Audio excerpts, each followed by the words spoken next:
Inquiétude pour la vie de Jonathan Pollard. En fin de semaine dernière, l'ancien espion juif américain a été transporté d'urgence dans un hôpital de Caroline du Nord. Son état de santé se serait brusquement détérioré d'après ses proches, qui n'ont pas fourni davantage d'informations sur la gravité de sa situation.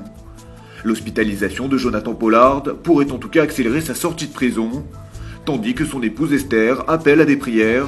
Le président israélien Shimon Peres s'est vu adresser une nouvelle pétition en faveur de sa libération.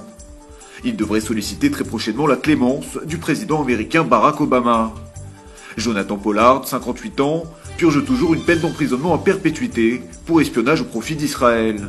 En 1995, l'État hébreu qui milite pour sa libération en avait fait son citoyen d'honneur.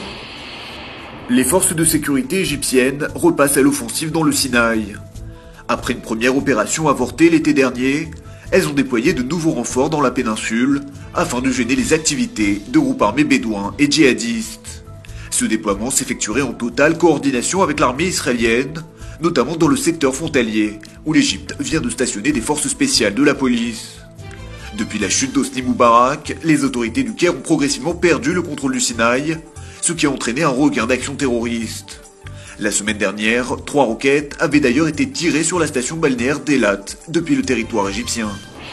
À quelques jours de la trêve fixée par les Nations Unies, l'armée syrienne intensifie son offensive contre les insurgés. Les violences ont fait plus de 120 morts ce week-end, en majorité dans des bombardements menés contre la région de Hama, selon l'Observatoire syrien des droits de l'homme. À Homs, l'armée régulière a également attaqué le quartier de Dir Balba, tuant 17 personnes au cours d'une opération qualifiée de massacre par les commissions de coordination locales.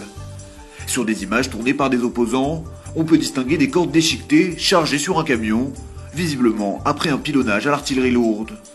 Ban Ki-moon s'est dit extrêmement inquiet de la crise humanitaire en Syrie. D'après l'ancien secrétaire général de l'ONU, les derniers rapports sur le flot de réfugiés vers les pays voisins seraient alarmants. Ports, aéroports, raffineries de pétrole. En Grèce, les mesures d'austérité poussent le gouvernement à accélérer la privatisation de nombreuses infrastructures. Pour y parvenir, Athènes s'est tournée vers plusieurs pays voisins comme Israël. Kostas Mitropoulos, directeur de l'agence de privatisation de la Grèce, se trouvait d'ailleurs à Tel Aviv ce week-end. Objectif, attirer des investisseurs israéliens en mesure de s'impliquer dans plusieurs projets de développement. La Grèce espère vendre 20 milliards d'euros d'actifs d'ici 2015 et le double d'ici 2020. Pour l'instant, les autorités helléniques sont encore très loin d'atteindre leurs objectifs, mais Israël pourrait bientôt se positionner sur le rachat de la Compagnie nationale de gaz et sur la modernisation de l'ancien aéroport international d'Athènes. Montant de l'opération, 5 milliards d'euros. La compagnie Air Sinai a lancé vendredi le tout premier pont aérien de l'histoire entre l'Égypte et Israël. Objectif, acheminer des centaines de pèlerins coptes dans des sites historiques de Jérusalem. C'est le tout premier pèlerinage de coptes égyptiens en Terre Sainte, une opération rendue possible après la mort du pape Shenouda III, fervent opposant du traité de paix avec Israël. Pendant son règne, il avait interdit à sa communauté les pèlerinages dans l'État juif et dans la ville sainte qu'il considérait comme occupée. Depuis ce week-end et jusqu'au 15 avril, des centaines de pèlerins coptes sont donc attendus en Israël pour célébrer les fêtes de Pâques.